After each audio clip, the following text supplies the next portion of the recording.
بسم اللہ الرحمن الرحیم۔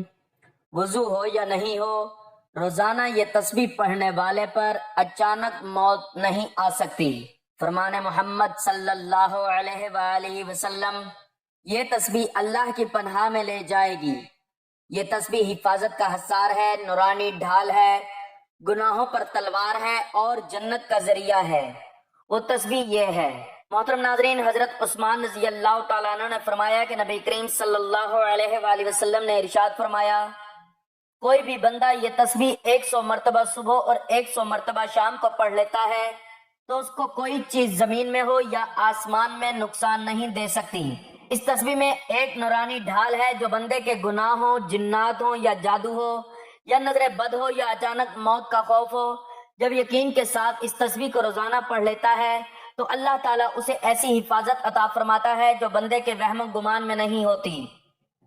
یہ تسبیح بندے کے گرد ایک ایسا روحانی قلعہ بنا دیتی ہے کہ شیطان 1000 بار کوشش کرے مگر قریب بھی نہیں آ سکتا۔ اس تسبیح کے ساتھ جو دن طلوع ہوتا ہے وہ دن بندے کے لیے حفاظت کی ضمانت لے کر آتا ہے، اور جس رات میں یہ تسبیح پڑھی جائے اس رات اچانک موت کا سایہ بھی قریب نہیں آ سکتا۔ یہ تسبیح پڑھنے والا وہ خوش نصیب ہے جس کی زندگی سے اندیشے، وسوسے اور شیطانی چالیں یکدم دور ہو جاتی ہیں۔ یہ تسبیح دنیا کی ہر چیز پر غالب ہے۔ اس تسبیح کے ساتھ دل کو سکون ملتا ہے، رزق میں برکت آتی ہے، دشمن زیر ہو جاتے ہیں اور دل کا خوف اللہ کی رحمت سے بدل جاتا ہے۔ ایسی زندگی جو ہر وقت غیر مرئی مرحلوں کی ضد میں ہو، وہ اس تسبیح کے سبب محفوظ، مطمئن اور باوقار ہو جاتی ہے۔ اس تسبیح کے ساتھ جینے والا انسان جب صبح کرتا ہے تو گویا خود کو اللہ کی مکمل پناہ میں دے دیتا ہے۔ جب تک یہ تسبیح تمہاری زبان پر جاری ہے اس دن تیری موت کا وقت نہیں آیا، اور جب تیرے دل میں اس تسبیح پر یقین کامل ہوگا تو دنیا کی کوئی طاقت تیرا کچھ نہیں بگاڑ سکتی۔ وہ تسبیح یہ ہے۔ محترم ناظرین، ہمارا آج کا وظیفہ ایک ایسی تسبیح کا وظیفہ ہے جو کہ بہت ہی زیادہ بابرکت اور پر اثر ہے۔ جو شخص یہ تسبیح پڑھتا ہے تو حضور پاک صلی اللہ علیہ وآلہ وسلم کا فرمان ہے کہ وہ اللہ تعالیٰ کی پناہ میں آ جاتا ہے۔ یہ تسبیح حفاظت کا حصار ہے، نورانی ڈھال ہے، گناہوں پر تلوار ہے اور جنت کا ذریعہ ہے۔ حضور پاک صلی اللہ علیہ وآلہ وسلم نے فرمایا، قرآن پاک کی یہ تسبیح پڑھنے والا اچانک موت اور اچانک مصیبت سے محفوظ رہے گا۔ یہ تسبیح پڑھنے سے آپ کو کبھی مایوسی کا سامنا نہیں کرنا پڑے گا، اور انشاءاللہ یہ تسبیح پڑھنے سے آپ کی تمام پریشانیاں دور ہو جائیں گی، تمام حاجات پوری ہوں گی۔ یہ تسبیح پڑھنے سے اللہ تعالیٰ آپ کی روزی رزق میں اپنی غیبی مدد نازل کرے گا، اور جو شخص یہ تسبیح پڑھتا ہے تو اس پر اللہ تعالیٰ کی خاص رحمت کرم نازل ہوتا ہے۔ ہمارا آج کا وظیفہ بہت ہی طاقتور اور مجرب وظیفہ ہے، اور یہ بہت سے لوگوں کا آزمایا ہوا عمل ہے۔ میری آپ سے گزارش ہے کہ آپ بھی اس عمل کو لازمی کریں تاکہ آپ بھی اللہ تعالیٰ کے حفاظت میں رہیں اور آپ کی تمام مشکلات، پریشانی اور مصیبتیں ٹلتی رہیں۔ ناظرین، دنیا کی زندگی فانی ہے اور اس کی فتنہ خیزیاں ہر لمحہ انسان کو کسی نئی مصیبت میں ڈال سکتی ہیں۔ کبھی اچانک موت تو کبھی بے خبر مصیبت انسان کو ایسے گھیر لیتی ہے کہ بچاؤ کا کوئی راستہ نظر نہیں آتا، مگر اللہ تعالیٰ کی رحمت نے ہمیں بے یار و مددگار نہیں چھوڑا۔ اس نے ہمیں قرآن جیسی عظیم نعمت عطا فرمائی ہے جس کی ایک ایک آیت شفا ہے، رحمت ہے اور حفاظت کا حصار ہے۔ اسی قرآن مجید میں ایک ایسی تسبیح بھی موجود ہے جس کے بارے میں رسول اللہ صلی اللہ علیہ وآلہ وسلم نے ارشاد فرمایا کہ جو شخص اس کو پڑھتا ہے اس پر اچانک موت نہیں آتی اور وہ اچانک آنے والی مصیبتوں سے بھی محفوظ رہتا ہے۔ یہ تسبیح اللہ کی طرف سے بندے کے گرد نورانی ڈھال بن جاتی ہے، اسے شیطان کے شر، دنیا کے فتنوں اور آخرت کی ہولناکیوں سے بچاتی ہے۔ یہ تسبیح اللہ کے عرش سے نازل ہونے والی ایک ایسی نعمت ہے جو پڑھنے والے کو اللہ کی امان میں دے دیتی ہے، گناہوں کی زنجیروں کو توڑنے والی، قبر کی وحشتوں کو ختم کرنے والی اور جنت کے دروازوں کو کھولنے والی، ہر مسلمان کے دل کو تھام لینے والی ہے۔ اسے پڑھنے سے ایمان کو تازگی ملتی ہے، اور جو اسے روزانہ پڑھ لے وہ اللہ کی خصوصی حفاظت میں آ جاتا ہے۔ محترم ناظرین، حضرت عائشہ رضی اللہ تعالیٰ عنہ سے روایت ہے کہ وہ فرماتی ہیں کہ نبی کریم صلی اللہ علیہ وآلہ وسلم ایک سفر میں تشریف لے جا رہے تھے اور امہات المؤمنین بھی آپ صلی اللہ علیہ وآلہ وسلم کے ہمراہ تھیں۔ اس سفر کے دوران ام المؤمنین حضرت صفیہ رضی اللہ تعالیٰ عنہ کا اونٹ بیمار ہو گیا اور وہ سوار ہونے سے عاجز آ گئیں، جبکہ حضرت زینب بنت حجاج رضی اللہ تعالیٰ عنہ کے پاس ایک زائد اونٹ موجود تھا۔ نبی پاک صلی اللہ علیہ وآلہ وسلم نے ان سے ارشاد فرمایا کہ صفیہ کا اونٹ بیمار ہو گیا ہے اور تمہارے پاس زائد اونٹ موجود ہے، اگر تم اس کو ایک اونٹ دے دو تو بہتر ہے، حضرت زینب رضی اللہ تعالی عنہا نے جواب میں عرض کیا یا رسول اللہ صلی اللہ علیہ وآلہ وسلم کیا میں اس یہودیہ کو اپنا اونٹ دے دوں؟ یہ سن کر نبی کریم صلی اللہ علیہ وآلہ وسلم بہت ناراض ہوئے، کیونکہ حضرت صفیہ رضی اللہ تعالیٰ عنہ یہود النسل تھیں اور بعد ازاں مسلمان ہو کر ازواج مطہرات میں شامل ہوئی تھیں۔ آپ صلی اللہ علیہ وآلہ وسلم نے حضرت زینب رضی اللہ تعالیٰ عنہ کی یہ بات سخت ناگوار سمجھی اور ان سے ناراض ہو گئے اور ان سے بات چیت کرنا بند کر دی۔ یہ واقعہ حجۃ الوداع کے سفر میں ذی الحج کے دوران پیش آیا تھا۔ آپ صلی اللہ علیہ وآلہ وسلم کی ناراضگی کا علم تھا کہ نہ صرف ان سے بات نہ کی بلکہ اس ناراضگی کا اثر اس قدر گہرا اور طویل ہوا کہ پوری باقی ذی الحج گزر گیا، محرم گزر گیا، سفر کا مہینہ بھی ختم ہو گیا، یہاں تک کہ ربیع الاول کا آغاز ہو گیا اور چند دن بھی گزر گئے، لیکن نبی کریم صلی اللہ علیہ وآلہ وسلم نے حضرت زینب رضی اللہ تعالی عنہا سے بات نہ کی۔ حضرت زینب رضی اللہ تعالی عنہا نے جب دیکھا کہ اتنا طویل عرصہ ہو چکا ہے اور رسول اللہ صلی اللہ علیہ وآلہ وسلم کی ناراضی اب تک دور نہیں ہوئی، تو انہوں نے یہ گمان کیا کہ شاید اب آپ صلی اللہ علیہ وآلہ وسلم کو ان سے کوئی تعلق باقی نہیں رہا، لہٰذا انہوں نے اپنا بستر، اپنی چارپائی اور دیگر سامان لپیٹ لیا اور الگ ہو گئیں۔ ان کا یہ عمل ان کے دل کی گہرائی سے نکلا ہوا درد تھا۔ وہ اس حالت میں الگ ہو گئی کہ دل غم سے بوجھل تھا کہ شاید اللہ کے نبی پاک صلی اللہ علیہ وآلہ وسلم کی ذات مبارکہ میں اب ان کے لیے کوئی جگہ باقی نہیں رہی ہے، لیکن یہ بھی ان کی عظمت تھی کہ باوجود اپنے دل کے درد اور ناراضگی کی شدت کے وہ ادب اور دامن کا ہاتھ تھامے رہیں۔ انہوں نے نہ شکوہ کیا، نہ فریاد کی، نہ کسی اور سے کچھ کہلوایا، بلکہ خاموشی سے رسول اللہ صلی اللہ علیہ وآلہ وسلم کے فیصلے کے سامنے سر تسلیم خم کر کے خود کو الگ کر لیا۔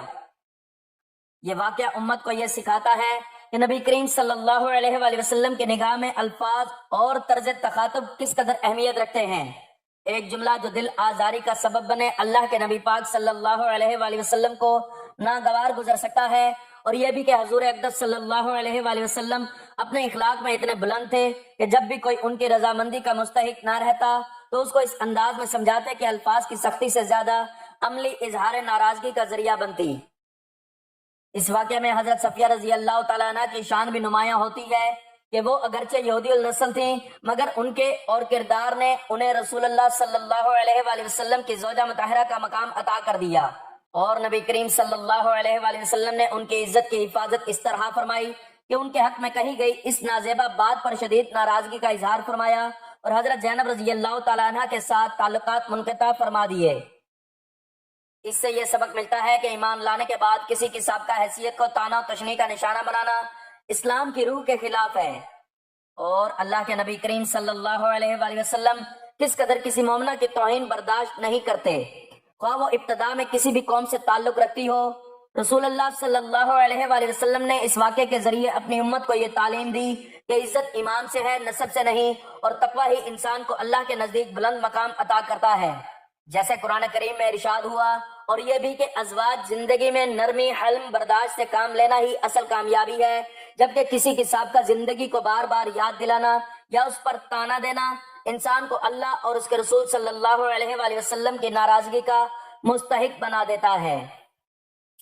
یہ واقعہ ہمیں آج بھی سکھاتا ہے کہ ہمیں اپنی گفتگو میں احتیاط برتنی چاہیے اور کسی کی سابقہ حیثیت پر اس کی موجودہ عزت کو کم نہ کرنا، خاص طور پر اگر وہ اللہ اور اس کے رسول صلی اللہ علیہ وآلہ وسلم کی اطاعت میں آ چکا ہو۔ اور جب یہ واقعہ اپنی شدت کو چھو کر گزر چکا تھا تو نبی کریم صلی اللہ علیہ وآلہ وسلم کی حیات طیبہ کا ایک اور واقعہ ہمیں اخلاق، عفو اور درگزر اور حکمت عملی کا بے مثال سبق دیتا ہے۔ یہ واقعہ حضرت سفیان بن امیہ رضی اللہ تعالیٰ عنہ کا ہے کہ جو ابتدا میں اسلام کے سخت دشمن تھے، غزوہ بدر میں مشرکین کی طرف سے ہوئے، غزوہ احد میں مسلمانوں کے خلاف لڑے، لیکن فتح مکہ کے موقع پر جب نبی پاک صلی اللہ علیہ وآلہ وسلم فاتح کی حیثیت سے مکہ میں داخل ہوئے تو سفیان بن امیہ بھاگ کر سمندر کی طرف جانے لگے تاکہ کسی کشتی کے ذریعے ملک سے نکل جائیں۔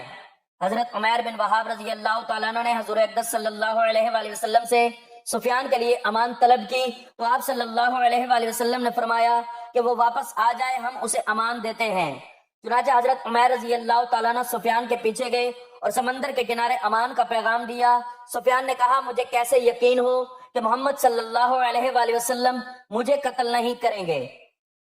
حضرت عمیر نے کہا کہ اللہ تعالیٰ کے نبی پاک صلی اللہ علیہ وآلہ وسلم کا وعدہ کبھی جھوٹا نہیں ہوتا۔ بالآخر سفیان واپس مکہ آئے اور کچھ وقت نبی کریم صلی اللہ علیہ وآلہ وسلم کے ساتھ گزارا۔ ابھی وہ مسلمان نہیں ہوئے تھے، مگر نبی پاک صلی اللہ علیہ وآلہ وسلم نے ان کے دل کو اسلام کی طرف مائل کرنے کے لیے ان کے ساتھ حسن سلوک اور امن کا رویہ اپنایا۔ حنین کی غنیمت میں جب بہت سارا مال مسلمانوں کے ہاتھ آیا تو نبی کریم صلی اللہ علیہ وآلہ وسلم نے سفیان بن امیہ کو 100 اونٹ عطا فرمائے، اور پھر تھوڑا سا وقفہ دے کر مزید 100 اونٹ دے دیے، اور پھر ایک بار اور 100 اونٹ دے کر 300 اونٹ عطا فرمائے۔ سفیان حیرت میں پڑ گئے کہ ایسا احسان تو کوئی بادشاہ بھی نہیں کرتا، یہ تو وہ شخصیت ہے جو سچ میں اللہ کا رسول ہے۔ چنانچہ ان کے دل میں اسلام کی سچائی بیٹھ گئی اور دل سے مسلمان ہو گئے۔ انہوں نے خود کہا کہ مجھے اس وقت اسلام سے زیادہ کسی چیز سے نفرت نہ تھی، مگر اللہ کے رسول صلی اللہ علیہ وآلہ وسلم کی سخاوت اور حسن سلوک نے میرا دل جیت لیا۔ یہ واقعہ نبی کریم صلی اللہ علیہ وآلہ وسلم کے حسن سلوک کی مثال ہے جو دلوں کو تسخیر کر لیتے ہیں۔ نبی کریم صلی اللہ علیہ وآلہ وسلم صرف دشمن کو زیر نہیں کرتے تھے بلکہ دلوں کو مسخر کرتے تھے، ان کے دل کی دیواریں گرا دیتے تھے اور محبت اسلام کی روشنی میں لے آتے تھے۔ سفیان بن امیہ کا دل بدلنا کوئی آسان بات نہ تھی، مگر جب وہ رسول اللہ صلی اللہ علیہ وآلہ وسلم کے قریب آئے، ان کے حلم، ان کی شفقت اور ان کے وسعت قلبی کو دیکھا تو خود کہنے لگے، یہ دین تو سچ ہے اور اس کے نبی کا مقام وہ ہے جو اللہ کے نبی کا ہونا چاہیے۔ اسی طرح اسلام ایک دشمن کے دل میں محبت سے داخل ہوا اور ایک سخت دل، نرم دل مومن بن کر رہ گیا۔ یہ واقعہ امت کو یہ سکھاتا ہے کہ صرف زبان سے نہیں بلکہ اپنے رویے سے، اپنے اخلاق سے اور اپنے عمل سے دلوں کو جیتنا چاہیے۔ اس لیے اگر کسی کے دل میں اسلام کی روشنی ڈالنی ہو تو اسے رسول اللہ صلی اللہ علیہ وآلہ وسلم کی سیرت کے آئینے میں دکھاؤ، کیونکہ یہی وہ راستہ ہے جس سے دشمن دوست بن جاتا ہے، نفرت محبت میں ڈل جاتی ہے اور کفر ایمان میں بدل جاتا ہے۔ اور جب سفیان بن امیہ رضی اللہ تعالیٰ عنہ کا دل اسلام کی روشنی سے منور ہو چکا تھا تو اس کے کچھ ہی عرصہ بعد ایک اور ایمان افروز واقعہ ہمیں نبی کریم صلی اللہ علیہ وآلہ وسلم کے صبر و استقامت، دل جوئی اور امت کے غم میں ڈوبے ہوئے دل کی جھلک دکھاتا ہے۔ وہ واقعہ طائف کا ہے جب رسول اللہ صلی اللہ علیہ وآلہ وسلم اپنے چچا ابو طالب، اپنی زوجہ محترمہ حضرت خدیجہ رضی اللہ تعالیٰ عنہ کی وفات کے بعد مکہ کی سختیوں سے مجبور ہو کر طائف تشریف لے گئے کہ وہاں کے لوگ اسلام کو قبول کر لیں اور اللہ کا پیغام سننے کو تیار ہو جائیں، لیکن طائف والوں نے آپ صلی اللہ علیہ وآلہ وسلم کے ساتھ بدترین سلوک کیا۔ سرداروں نے نہ صرف انکار کیا بلکہ شہر کے آؤ باش لڑکوں کو آپ صلی اللہ علیہ وآلہ وسلم کے پیچھے لگا دیا، جنہوں نے آپ صلی اللہ علیہ وآلہ وسلم کو پتھر مارے، یہاں تک کہ آپ صلی اللہ علیہ وآلہ وسلم کے نالین مبارک خون سے بھر گئے، اور حضرت زید بن حارث رضی اللہ تعالیٰ عنہ جو آپ کے ساتھی تھے اس کا سر بھی زخمی ہو گیا تھا۔ جب آپ صلی اللہ علیہ وآلہ وسلم اس حال میں شہر سے باہر نکلے تو ایک باغ میں بیٹھ کر اللہ تعالیٰ سے فریاد کی، اے اللہ، میں اپنی بے بسی، اپنی کمزوری اور لوگوں کی نگاہوں میں اپنی بے قدری کی شکایت تجھ ہی سے کرتا ہوں۔ اے ارحم الراحمین، میرا رب ہے، اگر تم مجھ سے ناراض نہیں تو مجھے کسی کی پرواہ نہیں، لیکن تیری عافیت مجھے زیادہ عزیز ہے۔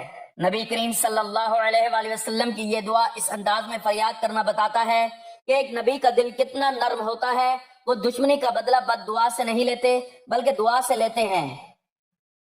اسی لمحے اللہ تعالیٰ نے آپ صلی اللہ علیہ وآلہ وسلم کے پاس حضرت جبرائیل علیہ السلام کو بھیجا اور عرض کیا کہ اگر آپ حکم دیں تو ان پہاڑوں کو جو طائف کے دونوں جانب ہے ان پر ملا دیا جائے اور یہ قوم ہلاک کر دی جائے، لیکن حضور اقدس صلی اللہ علیہ وآلہ وسلم نے جواب میں فرمایا، نہیں، بلکہ میں دعا کرتا ہوں کہ اللہ ان کی نسل میں ایسے لوگ پیدا کرے جو اس کے دین کو قبول کریں گے اور ایک دن اللہ کے دین کے سچے علم بردار بنیں گے۔ یہ وہ رحم دل نبی کریم صلی اللہ علیہ وآلہ وسلم تھے جنہیں ان کے رب نے رحمت للعالمین بنایا تھا، وہ جنہیں تکلیف دی گئی، جنہیں پتھر مارے گئے، جن پر ظلم و ستم کیا گیا، لیکن آپ کی زبان سے بد دعا کی بجائے دعا نکلی۔ اور آج دیکھ لو، طائف وہی شہر ہے جہاں قرآن پاک پڑھا جاتا ہے، اذانیں گونجتی ہیں، مسجدیں آباد ہیں اور اسلام اپنی روشنی بکھیر رہا ہے۔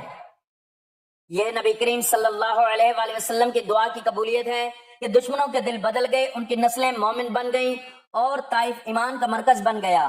یہ واقعہ ہمیں سکھاتا ہے کہ صبر کی انتہا پر بھی نرمی ہی فتح لاتی ہے، اور یہ کہ جو شخص اللہ کی رضا کے لیے سب کچھ جھیلتا ہے، اللہ اسے دنیا و آخرت دونوں میں سرفراز کر دیتا ہے۔ حضرت عثمان بن عفان رضی اللہ تعالیٰ عنہ وہ جلیل القدر صحابی ہیں جنہیں نبی کریم صلی اللہ علیہ وآلہ وسلم نے 2 بیٹیوں کے نکاح کا شرف بخشا اور فرمایا کہ اگر میری تیسری بیٹی ہوتی تو میں وہ بھی عثمان کے نکاح میں دے دیتا۔ حضرت عثمان رضی اللہ تعالیٰ عنہ کو عبادت میں خشوع و خضوع، سخاوت، حیا اور تقوی میں ایک خاص مقام حاصل تھا۔ حضرت عثمان رضی اللہ تعالیٰ عنہ نے فرمایا کہ نبی کریم صلی اللہ علیہ وآلہ وسلم نے ارشاد فرمایا، کوئی بھی بندہ یہ ایک تسبیح روزانہ پڑھ لیتا ہے، اس کو کوئی چیز زمین میں ہو یا آسمان میں نقصان نہیں دے سکتی۔ اس تسبیح میں ایک روحانی حصار ہے، ایک نورانی ڈھال ہے جو بندے کے گناہوں، جنات ہو یا جادو ہو یا نظر بد ہو یا اچانک موت کا خوف ہو، جو بندہ یقین کے ساتھ اس تسبیح کو صبح اور شام کو پڑھ لیتا ہے تو اللہ تعالیٰ اسے ایسی حفاظت عطا فرماتا ہے جو بندے کے وہم و گمان میں بھی نہیں ہوتی۔ یہ کلمات بندے کے گرد ایک ایسا نورانی قلعہ بنا دیتے ہیں کہ شیطان 1000 بار کوشش کرے مگر قریب بھی نہیں آ سکتا۔ اس تسبیح کے ساتھ جو دن طلوع ہوتا ہے وہ دن بندے کے لیے حفاظت کی ضمانت لے کر آتا ہے، اور جس رات میں یہ تسبیح زبان پر ہوگی اس رات اچانک موت کا سایہ بھی قریب نہیں آ سکتا۔ یہ تسبیح پڑھنے والا وہ خوش نصیب ہے جس کی زندگی سے اندیشے، وسوسے اور شیطانی چالیں یکدم دور ہو جاتی ہیں۔ یہ تسبیح دنیا کے ہر خوف پر غالب ہے، اس کے ساتھ دل کو سکون ملتا ہے، رزق میں برکت آتی ہے، دشمن زیر ہوتے ہیں اور دل کا خوف اللہ کی رحمت سے بدل جاتا ہے۔ ایسی زندگی جو ہر وقت غیر حملوں کی زد میں ہو وہ اس تسبیح کے سبب محفوظ، مطمئن اور باوقار ہو جاتی ہے۔ اس تسبیح کے ساتھ جینے والا انسان جب صبح تسبیح کرتا ہے تو گویا خود کو اللہ کی مکمل پناہ میں دے دیتا ہے۔ سن لو، جب تک یہ تسبیح تیری زبان پر جاری ہے اس دن تیری موت کا وقت نہیں آیا، اور جب تیرے دل میں اس پر یقین ہوگا تو دنیا کی کوئی طاقت تیرا کچھ نہیں بگاڑ سکتی۔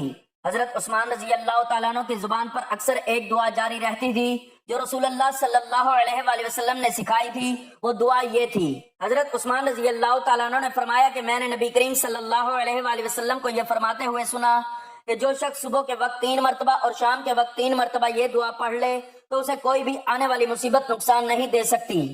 چنانچہ حضرت عثمان رضی اللہ تعالیٰ عنہ نے فرمایا کہ جب سے میں نے یہ سنا ہے کبھی ترک نہیں کی۔ ایک مرتبہ مدینہ کے اطراف میں وبا پھیل گئی، لوگ اچانک بیمار ہونے لگے، خوف کے سائے پھیل گئے، لیکن جن لوگوں کو یہ دعا یاد تھی اور وہ اسے یقین کامل کے ساتھ صبح و شام پڑھتے تھے وہ اس آزمائش سے محفوظ رہے۔ ایک شخص نے حضرت عثمان رضی اللہ تعالیٰ عنہ سے پوچھا کہ کیا واقعی چند الفاظ اتنے اثر رکھتے ہیں؟ تو حضرت عثمان رضی اللہ تعالیٰ عنہ نے فرمایا، یہ الفاظ نہیں، یہ اللہ کا نام ہے، اور اللہ کے نام سے کوئی چیز زمین میں ہو یا آسمان میں نقصان نہیں دے سکتی۔ یہ صرف دعا نہیں بلکہ ایک روحانی حصار ہے۔ جب بندہ یقین کامل کے ساتھ اللہ کے اس نام کو اور قرآن مجید کی اس سورت کو صبح اور شام کا ساتھی بناتا ہے تو اللہ تعالیٰ اسے ایسی حفاظت عطا فرماتا ہے جو بندے کے وہم و گمان میں بھی نہیں ہوتی۔ حضرت عثمان رضی اللہ تعالیٰ عنہ کا یہ عمل نہ صرف ان کے لیے باعث حفاظت بنا بلکہ امت کے لیے بھی ایک ایسا خزانہ چھوڑ گیا جو قیامت تک محفوظ رہے گا۔ محترم ناظرین، اب ہم وظیفے کی جانب چلتے ہیں۔ وہ کون سی تسبیح ہے جو آپ نے پڑھنی ہے تو میں آپ کو اس ویڈیو میں بتانے لگا ہوں۔ آپ نے سب سے پہلے حضور پاک صلی اللہ علیہ وآلہ وسلم کی ذات اقدس پر درود پاک کا نذرانہ پیش کرنا ہے۔ درود پاک آپ کوئی سا بھی پڑھ سکتے ہیں۔ ایک بار ثواب کی نیت سے میرے ساتھ بھی درود پاک پڑھ لیں۔ اللہم صلی علی محمد وعلی آل محمد کما صلیت علی ابراہیم وعلی آل ابراہیم انک حمید مجید۔ اللہم بارک علی محمد وعلی آل محمد کما بارکت علی ابراہیم وعلی آل ابراہیم انک حمید مجید۔ درود پاک پڑھنے کے بعد آپ نے ایک مرتبہ سورۃ الملک کی تلاوت کرنی ہے۔ سورۃ الملک کی تلاوت کرنے کے بعد آپ نے یہ کلمات پڑھنے ہیں، لا الہ الا اللہ العظیم الحلیم، لا الہ الا اللہ رب العرش العظیم، لا الہ الا اللہ رب السماوات ورب الارض ورب العرش الکریم۔ ترجمہ، اللہ کے سوا کوئی معبود نہیں، وہ عظمت والا اور بردبار ہے۔ اللہ کے سوا کوئی معبود نہیں جو عرش عظیم کا رب ہے۔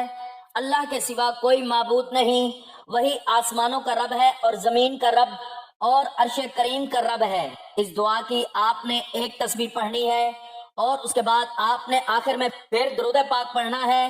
درود پاک پڑھ کے آپ نے اللہ تعالیٰ سے دعا کرنی ہے۔ انشاءاللہ اس عمل سے آپ اللہ تعالیٰ کی حفاظت میں آ جائیں گے، آپ کی تمام پریشانیاں اور مصیبتیں ٹل جائیں گی، اور اس عمل کی برکت سے اللہ تعالیٰ آپ کو جنت میں اعلیٰ مقام عطا کرے گا انشاءاللہ۔ دعا ہے کہ اللہ تعالیٰ میرا سنانا اور آپ کا سننا اپنی بارگاہ میں قبول و منظور فرمائے، آمین۔ ناظرین گزارش ہے کہ اللہ تعالیٰ کے 99 ناموں میں سے کوئی ایک نام لکھ کر کمنٹس میں ضرور شیئر کریں. اللہ تعالیٰ ہم سب کا حامی و ناصر ہو. آمین. جزاک اللہ.